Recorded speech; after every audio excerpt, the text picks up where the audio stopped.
This is On Point with Miss Britt. And first things first, I got to get this off my chest.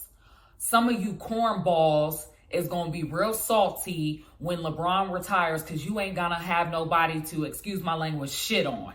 Because all you do is talk about this man all day, all up on your timeline, ain't got nothing else to do. And then what kills me is y'all be having unreal expectations for him. Like, he's 38 years old, been in the league since he been 18. It's been 20 years. And y'all want to sit behind a keyboard because you built like the Pillsbury Doughboy and talk about this man, expecting him to drop 40 points a game. Okay? I'm sick of it. Y'all need to shut your mouth. Now listen, I'm not on here as a LeBron stan. I'm just saying, put some respect on this man's name. He's 38 years old. Like, he can average 20 plus points a game easily. All right? He's doing superhuman stuff. So stop being disrespectful. Now listen, I did see a few, Bron stans talking about I'll fall out with anybody over LeBron. Hold up, pump your brakes. You going too far. Ain't nobody about to be doing all that. It will never be that serious. But I just had to put that out there because y'all really because the Lakers got swept. Y'all really over here putting dirt on this man's name. And he 38 years old. But you ain't got that same energy with nobody else. When anybody else was getting old in age, y'all ain't have no energy because y'all acting like it's so easy to make the Western Conference Finals. It ain't, especially at 38 years old. It ain't easy to make it. Some of your faves could never. Ooh. So anyways, let's get into it. So everybody know Monday, Lakers got swept by the Nuggets. And the Nuggets show why they the number one team. And to be honest, the difference maker to me was Jamal Murray. Because in the past, when Jamal Murray was injured, the Nuggets couldn't do anything. They couldn't get past. And this is their first finals ever. So I think he was the difference maker. Yeah, Jokic, he's that dude. He was balling. But Jamal Murray really made a big difference for this team. And like I said, so last night, LeBron had 31 at the half, but he ended up scoring 40. So he did everything he could. He had 10 rebounds, 9 assists, and the Lakers ended up losing 113 to 111. So he did everything he could. AD had 21. I don't know where D'Lo been. He been asleep this whole series. Last series, he was on fire. This series, he was asleep. Don't know where he been. So the Lakers, they had a lead by the half. Like I said, LeBron dropped 31. And then in the third quarter, the Lakers were outscored by 20 points by the Nuggets to take the lead. So they ended up blowing that lead. And Jokic, he ended up having 30 points. Jamal Murray had 25 points to seal the win. And like I said, the Nuggets advanced to their first finals ever. So, you know what? I ain't even mad at that because they have no ring. They deserve to get a ring. So, good luck to them, whether it be the Heat and Celtics series is still going on, which I'm about to touch on that real quick. So we'll see who comes out of there. I mean, it's looking like the Heat's going to come out of there, but you never know what's going to happen. So we'll see. So Boston, they avoided a sweep on Tuesday by dominating 116 to 99. The Heat still leads the series 3-1, and the Heat will try to close it out tonight. Jason Tatum, he dropped 33 points, and Jimmy Butler had 29 points. So we will see what happens tonight. Can Boston still stay alive and force a game 6, or will they be gone tonight? We will see. Now, enough of the NBA stuff. Let's go ahead and go to boxing, child, because I was not prepared. I was not ready. So over the weekend, we had Haney versus Lomachenko. And, it was a good fight. It looked, to me, in my eyes, it looked like it was very, very close. I would say Devin Haney, he had a lot of control in the early rounds, and then Lomachenko came out swinging, and it looked like the later rounds, it looked like he was dominating. So I thought the judges were going to announce a split decision. But honey, when they said you winner by unanimous decision, I said, excuse me, what?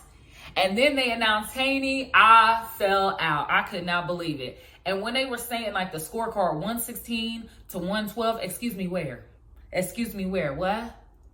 I thought they were insane. But like I said, I ain't no professional. And I know a lot of people went back and watched. I hadn't went back and watched it to verify to see if I missed anything, because sometimes when you in the heat of the moment, you be missing stuff, and it's good to go back and look. So I didn't go back and look. And they're both really good fighters, you know. And if you're trying to take the belts from the champ, you gonna have to knock them out. Simple as that. So I think Lomachenko, he needed to knock Devin Haney out in order to take the belts, for one. For two, Devin Haney, he was, you know, hitting him with a lot of body shots. So, you know, it is what it is. But I was shocked personally. I was like, well, what is really going on? And then it was announced that Errol Spence and Terrence Bud Crawford finally finalized the deal to fight. It will be July 29th at T-Mobile Arena in Vegas. I mean, they've been talking about this fight for so long. I'm glad it's finally finalized. So that should be a really good fight. And then a couple of days before, Fulton and Inoue, their fight was originally scheduled May 7th, but Inoue, he suffered an injury during training. So they rescheduled that fight for July 25th for the unified WBO and WBC Super Bantamweight Championship. So check out for both of those fights. And then the WNBA had their season opener last week. So once the NBA finals finish, y'all can turn on the WNBA. So I don't even want to hear y'all talk about it's boring out here, ain't no sports, because the WNBA is playing, and it's some good, hardworking women players. Like, it's a lot of players that y'all know the names of, so don't act like you don't know who's out there balling. And I'm gonna explain to you why. It's getting better and getting competitive. So I don't want to hear. And for the folks that be complaining, just keep it moving. Just keep it moving. I don't even need to hear none of your comments. I don't care. Next. Okay, so Breanna Stewart, she used to play with Seattle Storm, and during free agency, she ended up joining New York Liberty with Sabrina, and I think they had Courtney Vandersloot joined it too. So that's a good three. So Breanna Stewart, she dropped 45 last week in the home opener against the Indiana Fever.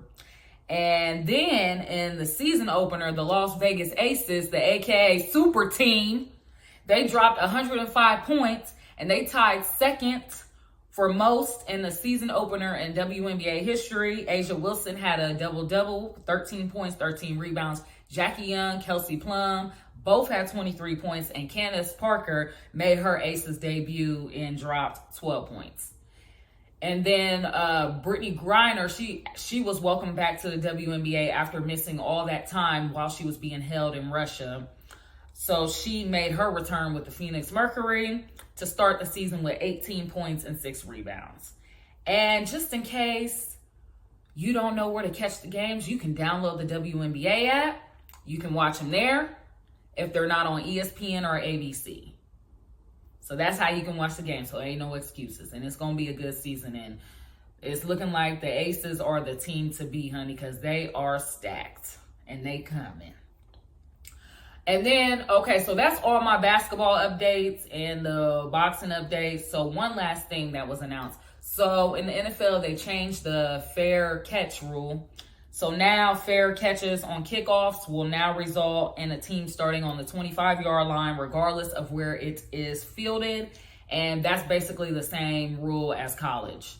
So how do y'all feel about the new rule? Did y'all want it to stay the same? Or do y'all like that they're following college and they updated it so they can have less injuries? Let me know your thoughts below. And next week, I guess we'll see who's going to make the Nuggets will be facing in the finals, and we shall get the finals started. So let me know who y'all rooting for moving forward. And the rest of you bitter folks, get that hate out your hearts. Find something else to do, something else to talk about. And last but not least, make sure you follow my Instagram and my YouTube _PointSports614. And make sure you like and subscribe. And I'm out.